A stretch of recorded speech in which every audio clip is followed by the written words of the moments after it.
নমস্কার, দেখছেন talk to Bangla. আমি অভিষেক হয়েছে আপনাদের সাথে। এই মুহূর্তে যে খবর নিয়ে উপস্থিত হয়েছে, সুপ্রিম কোর্ট তাদের পক্ষ থেকে একটা মারাত্মক নির্দেশ, মারাত্মক আদেশ এলো এই মুহূর্তে, এবং ইলেকশন কমিশন অফ ইন্ডিয়া তাদের একটা প্রবল ধাক্কা দিল সুপ্রিম কোর্ট। এবং তাদের যে পাওয়ার, তাদের যে সুপ্রিম কোর্টের স্পেশাল পাওয়ার, সেটাকে ব্যবহার করে আর্টিকেল 142টাকে ব্যবহার করে সুপ্রিম কোর্ট নির্দেশ দিয়েছে, এবং যার ফলে এই মুহূর্তে পশ্চিমবঙ্গের এসআইআর প্রক্রিয়ার ক্ষেত্রে যে ধরনের সমস্যা, অভাব, অভিযোগগুলো তৈরি হচ্ছিল, সেটা অনেকটাই নিস্তার পেতে পারে সাধারণ মানুষ সেখান থেকে। এবং এই মুহূর্তে ভারতীয় জনতা পার্টি থেকে শুরু করে তৃণমূল কংগ্রেস, প্রত্যেকটি দলেরই একটা অসুবিধে তৈরি হয়েছিল এসআইআর সামগ্রিক প্রক্রিয়াটাকে নিয়ে, যেভাবে পশ্চিমবঙ্গে সংগঠিত হচ্ছিল। এবং সাধারণ মানুষ, তারা তো অবশ্যই বেশ খানিকটা চাপেই পড়েছিলেন লজিক্যাল ডিসক্রিপেন্সির কারণে।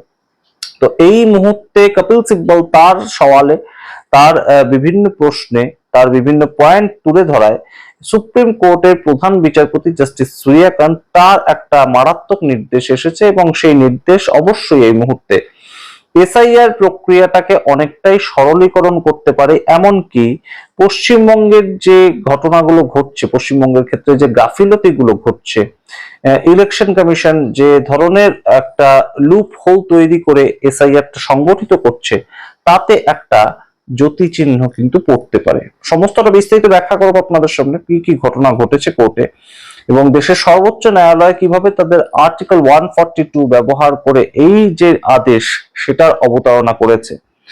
অবশ্যই মারাত্মক একটা ঘটনা, অবশ্যই নজিরবিহীন ঘটনা বলা যায়। সমস্তটা ব্যাখ্যা করার আগে অবশ্যই টক টু বাংলা ইউটিউব চ্যানেলকে সাবস্ক্রাইব করুন।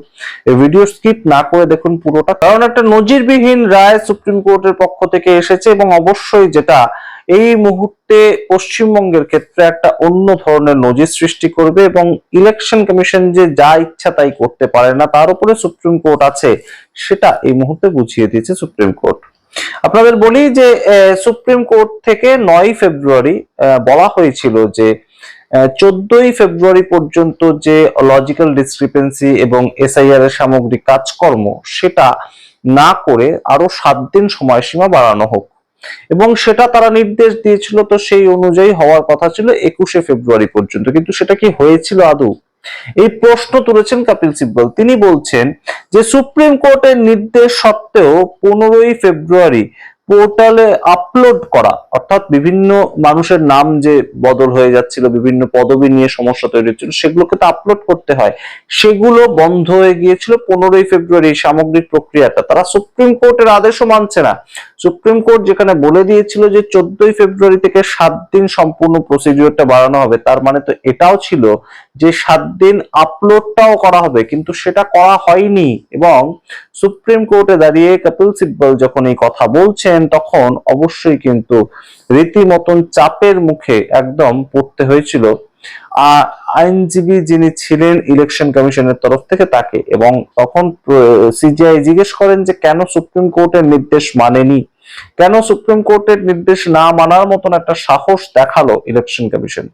তখন তাদের উত্তর ছিল, পশ্চিমবঙ্গ সরকার তাদের পক্ষ থেকে কিছু আধিকারিক তাদের দেওয়ার কথা ছিল, কিন্তু সেটা নাকি তারা সঠিকভাবে সরবরাহ করেনি, তাই জন্য এই সামগ্রিক ঘটনাটা ঘটানো যায়নি।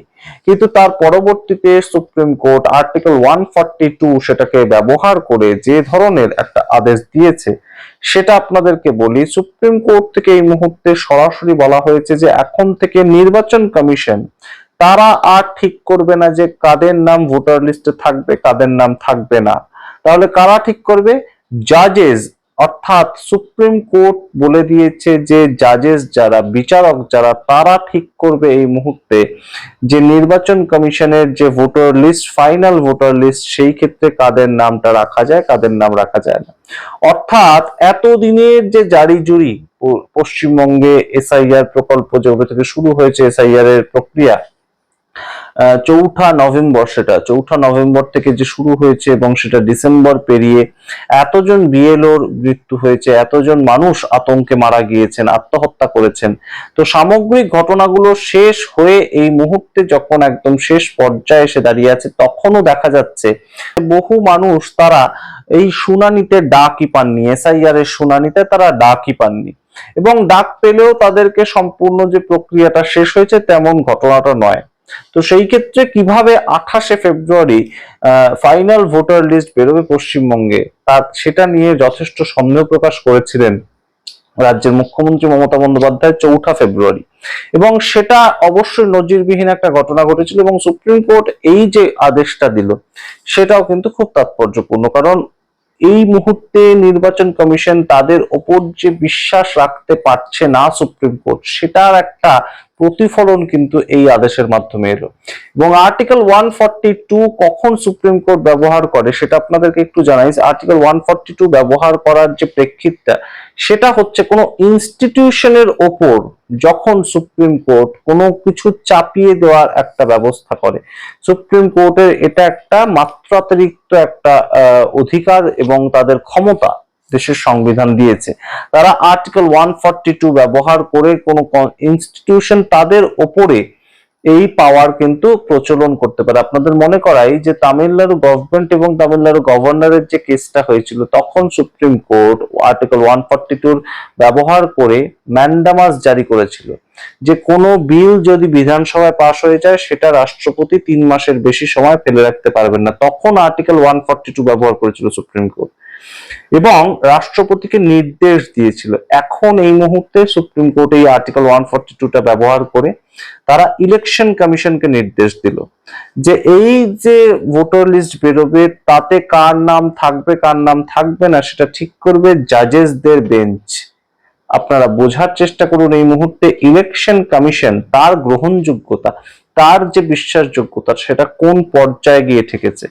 এবং অবশ্যই ভোটের ঠিক আগে এই ধরনের যে ঘটনা, সেটাকে কপিল সিব্বলের জয়, সেটাকে দেশের মানুষের জয় এবং পশ্চিমবঙ্গের মানুষের রিলিফ এই হিসাবেই কিন্তু দেখছেন মানুষ, রাজনৈতিক পর্যবেক্ষকরা। এবং অবশ্যই মমতা বন্দ্যোপাধ্যায় যেভাবে এই এসআইআর এর সম্পূর্ণ প্রক্রিয়ার একটা বিরোধিতা করেছেন, সেই ক্ষেত্রে তিনি যেভাবে নিজে চলে গিয়েছেন সুপ্রিম কোর্টে ইন পার্সন হিসাবে দাঁড়িয়ে একদম সরাসরি মামলাটাকে ব্যাখ্যা করার ক্ষেত্রে, সেটা কিন্তু একটা জনমানসে প্রভাব ফেলেছে। এবং অবশ্যই জনমানসে প্রভাব ফেলা আর একদম সামগ্রিক আইনি পদ্ধতিতে প্রভাব ফেলা দুটোর মধ্যে তফাৎ আছে। তো সেই ক্ষেত্রে কপিল সিব্বল এই বিষয়টা প্রশ্নটা তুলে এই যে বক্তব্যটা, যে অনিয়মটা করছিল ইলেকশন কমিশন এবং তারা যা ইচ্ছা তাই করবে ভেবেছিল, সেই জায়গাটার থেকে অনেকটাই কিন্তু একটা রিলিফ। এবং এই মুহূর্তে বিচারপতি তারা ঠিক করবেন যে কার নাম ফাইনালি থাকবে কার নাম বাদ যাবে।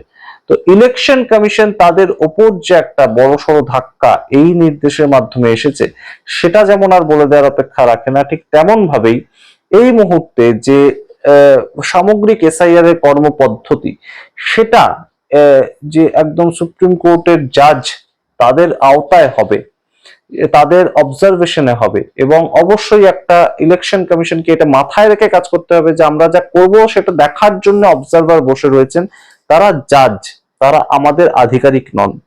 সেটাও কিন্তু একটা স্বচ্ছতার একটা ইঙ্গিত নিয়ে আসে।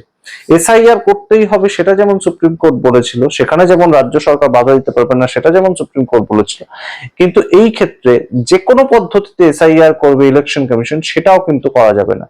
তাহলে আর্টিকেল 142 সেই ক্ষেত্রে তারা ব্যবহার করবে, এই স্পষ্ট বার্তাটা সুপ্রিম কোর্ট কিন্তু দিল এবং অবশ্যই নির্বাচন কমিশনকে একটা বড়সড় ধাক্কা দিল, সেটা বলাই যায়।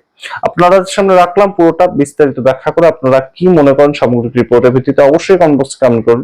দেখতে থাকুন টক টু বাংলা, অবশ্যই টক টু বাংলা ইউটিউব চ্যানেলটিকে সাবস্ক্রাইব করবেন। ধন্যবাদ।